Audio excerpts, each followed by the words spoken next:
जिस शिक्षा से हम अपना जीवन निर्माण कर सकें, मनुष्य बन सकें, चरित्र गठन कर सकें और विचारों का सामंजस्य कर सकें, वही वास्तव में शिक्षा कहलाने योग्य है। दिन में आप एक बार स्वयं से बात करें, अन्यथा आप एक बेहतरीन इंसान से मिलने का मौका चूक जाएंगे। खड़े हो जाओ, हिम्मतवान बनो, ताकतवर बन जाओ, सब जवाबदारियां अपने सिर पर ओढ़ लो और समझो कि अपने नसीब के रचयिता आप खुद हो। सुख और दुहक सिक्के के दो पहलू हैं। सुख जब मनुष्य के पास आता है तो दुह का मुकुट पहनकर आता है। स्वतंत्र होने का साहस करो, जहां तक तुम्हारे विचार जाते हैं वहां तक जाने का साहस करो और उन्हें अपने जीवन में उतारने का साहस करो।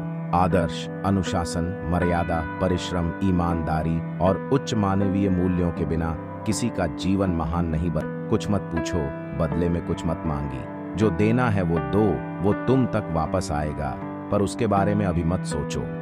जो अग्नि हमें गर्मी देती है, हमें नष्ट भी कर सकती है। यह अग्नि का दोष नहीं है, हम जो बोते हैं वो काटते हैं। हम स्वयं अपने भाग्य के विधाता हैं। हवा बह रही है, वो जहाज जिनके पाल खुले हैं इससे टकराते हैं और अपनी दिशा में आगे बढ़ते हैं, पर जिनके पाल बंधे हैं हवा को नहीं पकड़ पाते। क्या ये हवा की गलती है? हम खुद अपना भाम्य बनाते हैं। शक्ति जीवन है, निर्बलता मृत्यु है। विस्तार जीवन है, संकुचन मृत्यु है। प्रेम जीवन है, द्वेष मृत्यु है। जिंदगी बहुत छोटी है। दुनिया में किसी भी चीज का घमंड अस्थाई है, पर जीवन केवल वही जी रहा है जो दूसरों के लिए जी रहा है। बाकी सभी जीवित से अधिक मृत है। जिस तरह से विभिन्न स्रोतों से उत्पन्न धाराएं अपना जल समुद्र में मिला देती हैं, उसी प्रकार मनुष्य द्वारा चुना हर मार्ग, चाहे अच्छा हो या बुरा, भगवान तक जाता है। कभी मत सोचिए कि आत्मा के लिए कुछ असंभव है। ऐसा सोचना सबसे बड़ा विधर्म है। अगर कोई पाप है तो वो यही है, ये कहना कि तुम निर्बल हो या अन्य निर्बल हैं। अगर धन दूसरों की भलाई करने में मदद करे तो इसका कुछ मूल्य है, अन्यथा ये सिर्फ बुराई का एक ढेर है और इससे जितनी जल्दी छुटकारा मिल जाए उतना बेहतर है।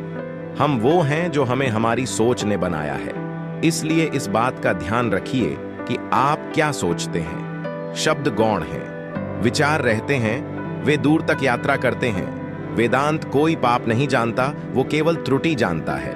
और वेदांत कहता है कि सबसे बड़ी त्रुटि यह कहना है कि तुम कमजोर हो, तुम पापी हो, एक तुच्छ प्राणी हो और तुम्हारे पास कोई शक्ति नहीं है और तुम ये वो नहीं कर सकते।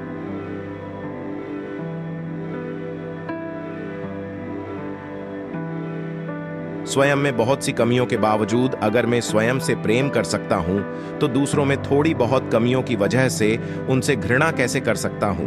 कि किसी मकसद के लिए खड़े हों तो एक पेड़ की तरह, गिरो तो एक बीज की तरह, ताकि दोबारा उगकर उसी मकसद के लिए जंग कर सको।